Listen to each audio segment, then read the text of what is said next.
This video is sponsored by Skillshare. More on them in a bit. Hey guys, it's Sebastian from Ask Sebi, and today we're going to do a tier list of city cards in 2020. Before we dive in, big favor is to give this a thumbs up, and if you really like this, consider subscribing.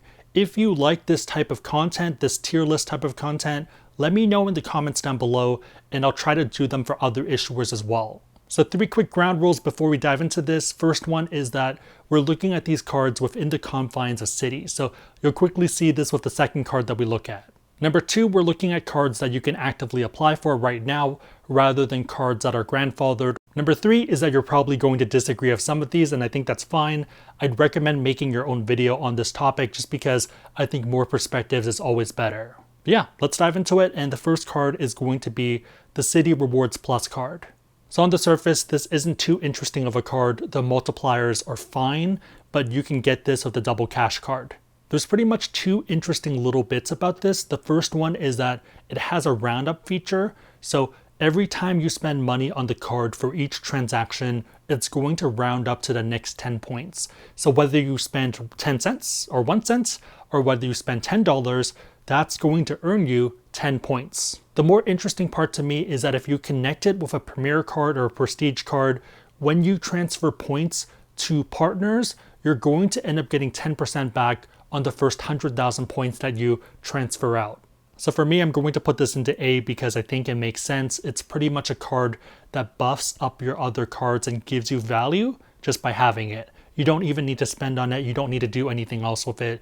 It just adds value to those other cards for those transfers. The other interesting thing is that you can actually have multiple of these, and I'm kind of in the process of figuring out what happens if you end up going through the cap for one of them. Does it go into the other one? Does it weirdly stack? So I think there's a lot of play there, and I think it's an A card.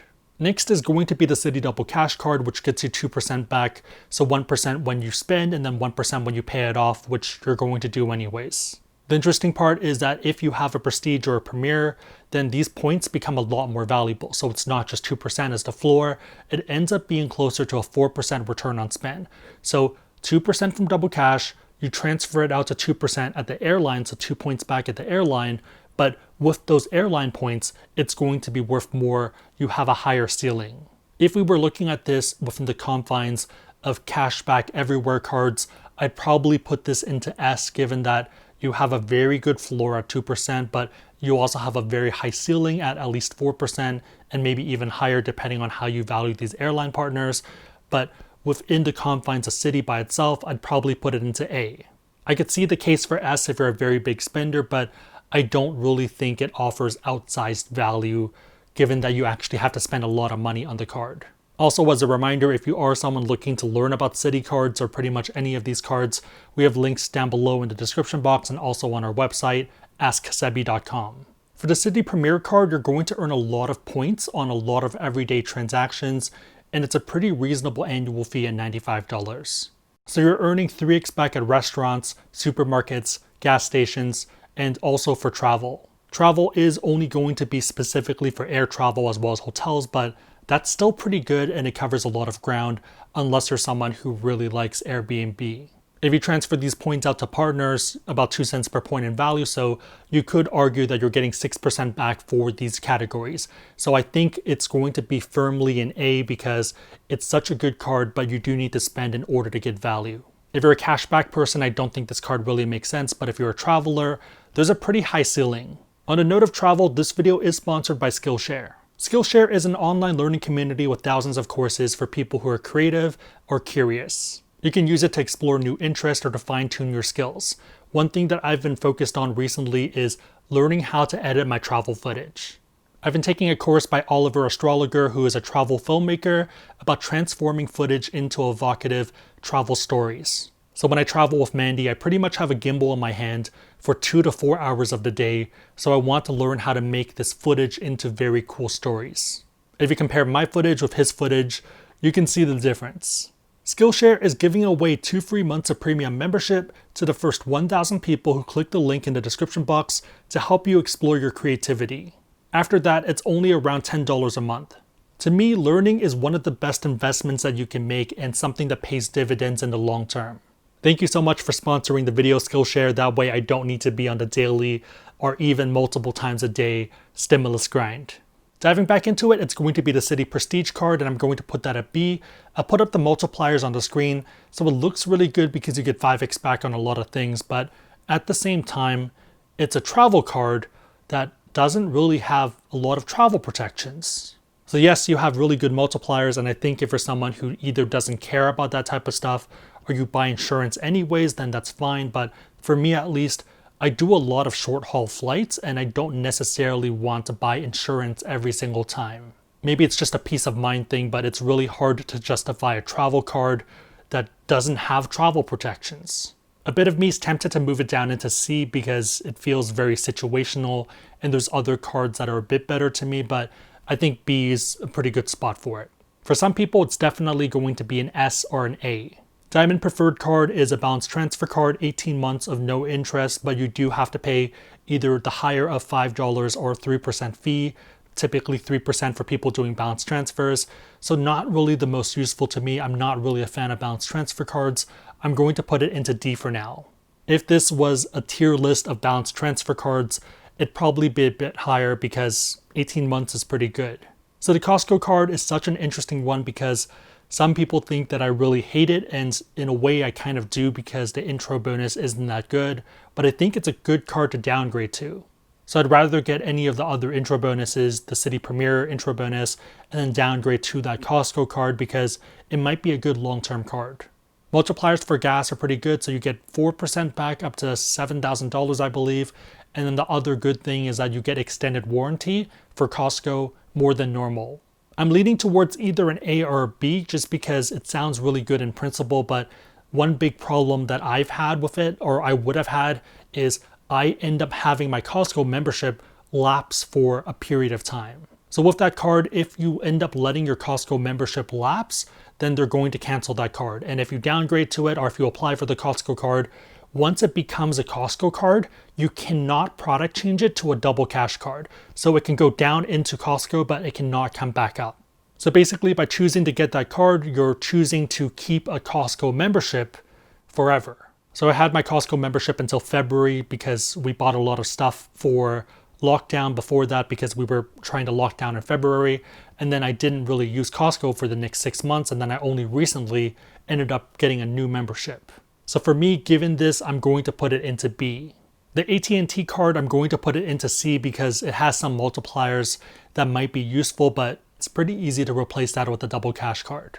At a certain point, you want to look at value above replacement. So what does it do? And is there another card that does exactly the same thing that covers a lot more ground? 2x back for everything versus 2x back for specific categories.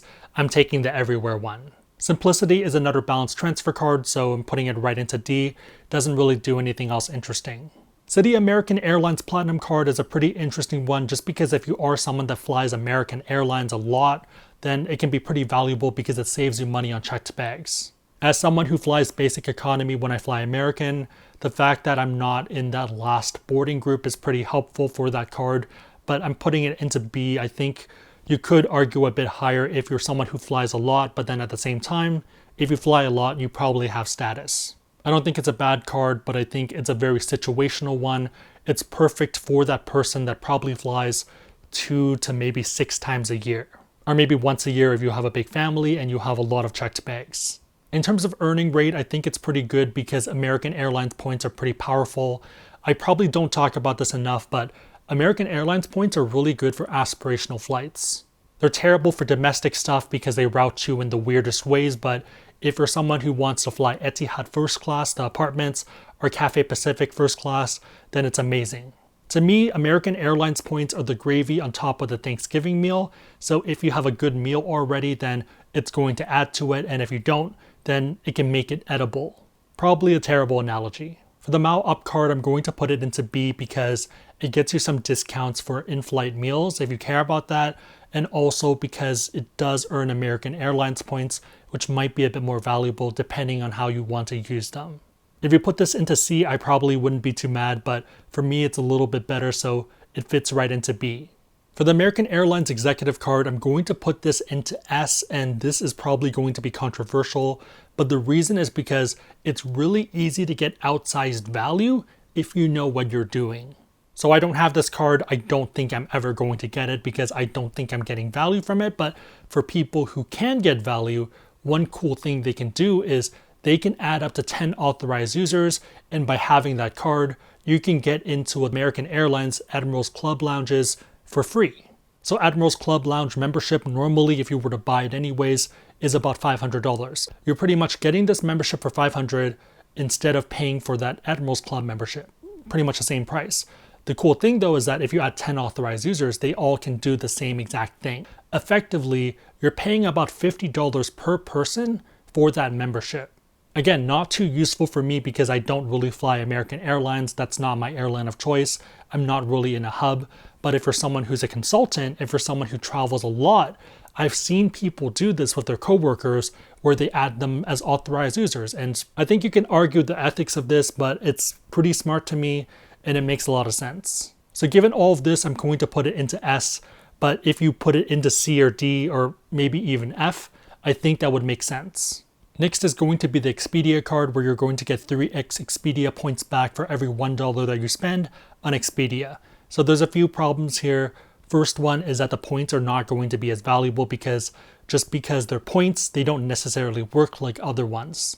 If you do a quick Google search, even if you go to TPG, you're going to see that the points are worth about 0.71 cents. So that means 3x back is about 2.1% return on spend, which is fine, but it's not really that good compared to the Double Cash card, which gets you more value if you transfer them out. So Double Cash, you have a 2% floor, and then you have a 4 to 6% ceiling. The other part of it is that this is only for Expedia. So I sometimes do book through Expedia, but oftentimes I'm looking for the best deal. Sometimes that might be directly with the airline. Sometimes it might be with another online travel agency. I don't think you should lock yourself into one player if the value isn't substantially higher with that player. So given this, I'm going to put it into C, but I think D would make sense as well. The Expedia Voyager card is pretty interesting because you end up having an annual fee, which is pretty expensive, but at the same time, you end up getting a travel incidental credit. 4x back times 0.71 is going to be 2.8, so that's not bad, and the fact that the annual fee is kind of covered is also a good thing. It just feels like a lot of work, and I don't know, I'm not sure if it's worth it. I think if you're someone who really loves Expedia and you literally book nowhere else, then that's fine, but for me, I tend to not do that. I'm going to put it into C as well, but I think some people will argue that it's a B or D, and I would be fine with both answers. Citi American Airlines Platinum Business Card, I'm probably going to put it into C because I think that makes sense given that you don't have a downgrade path. With the personal card, you have a lot of no annual fee downgrade paths, so you have outs. You can try it to see if you like it. In this situation, that's not really the case. If you argued B though, I think that's fine. Nothing wrong with that at all. Costco Business, same thing, it's going to be B. Pretty much exactly the same thing, but you don't have any product change options anyways, so it doesn't really make a difference. Last one is going to be the secured card, and I'm going to put it into D because it doesn't do anything. Again, thank you to Skillshare for sponsoring the video. If you want to learn a new skill, consider using that link down below. If you want to learn about these cards or any other cards, we have links that are on our website, asksebi.com, or down below in the description box. My question for you guys is, what are your thoughts on this tier list, and also which ones would you move around? There's definitely a lot of room to maneuver, so I'd love to hear your thoughts. Also, if you have more to say than what fits in the comments, please make a channel because I think more people need to make YouTube channels. If you liked the video, give it a thumbs up. It really helps us out. If you know anyone else who'd benefit from what we just talked about, share this with them. It'll probably help them out. Otherwise, hope you guys liked it. See you guys next time.